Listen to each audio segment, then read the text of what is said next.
Why are you slashing support for the most vulnerable? This morning, Cabinet Ministers were asked to approve the government's welfare reforms. Reforms that have left many recipients feeling anxious and many MPs deeply uncomfortable.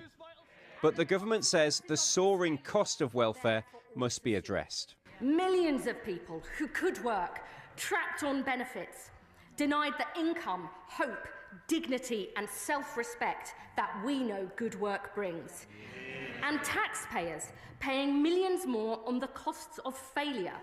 The government says it will get rid of what it calls perverse incentives encouraging people into welfare. We will scrap the WCA in 2028.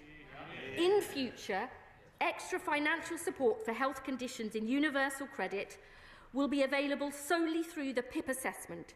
So extra income is based on the impact of someone's health condition or disability, not on their capacity to work. The eligibility criteria for personal independence payments will be tightened with more frequent assessments for some.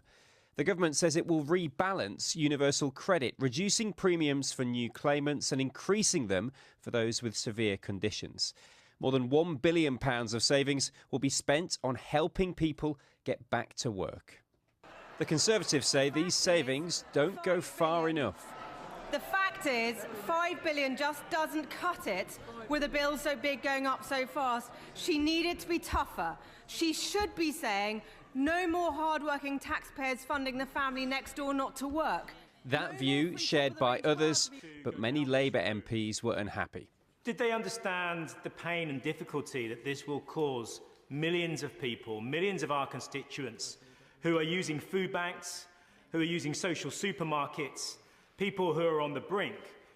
Murray Golder works for Royal Mail but qualifies for PIP because of his epilepsy. He says reform of the system is needed but worries about budget cuts. They may need money for defence and stuff like that, but I don't see how they've come to the conclusion that you should then go and attack disabled people and the allowances that helps a lot of them get on with their day-to-day life. And although the government says these changes are needed, many of its own MPs worry they'll make life harder for millions of others too.